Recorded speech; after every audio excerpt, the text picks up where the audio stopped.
Two former Navy officers in Argentina have been sentenced to life for crimes against humanity committed between 1976 and 1983 under military rule.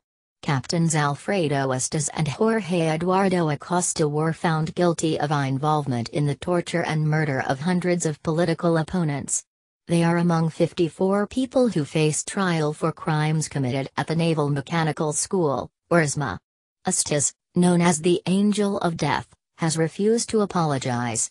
The human rights organizations are groups of vengeance and persecution, he said during the trial. I will never ask for forgiveness. Both Estes and Acosta, known as the Tiger, were already sentenced to life in prison in 2011 for other counts of torture, murder and forced disappearance. Out of the 54 people indicted, 29 were sentenced on Wednesday to life in prison, 19 were given sentences ranging from 8 to 25 years in jail, and 6 were acquitted. This is much more than we expected, said Miriam Lewin, who survived ISMA, a well-known Buenos Aires Navy school that was used as a clandestine torture center. She followed the sentencing with hundreds of activists and relatives of the victims outside the court building.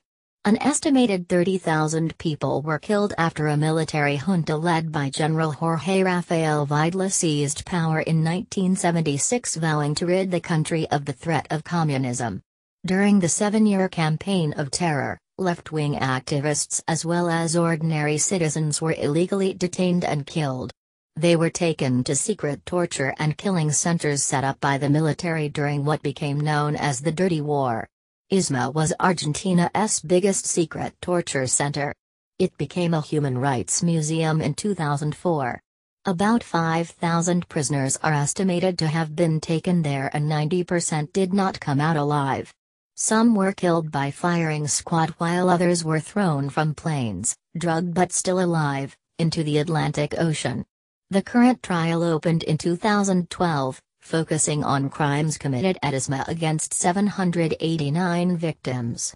More than 60 people were indicted, but that number was reduced to 54 after some of the accused died or were judged too ill to face trial.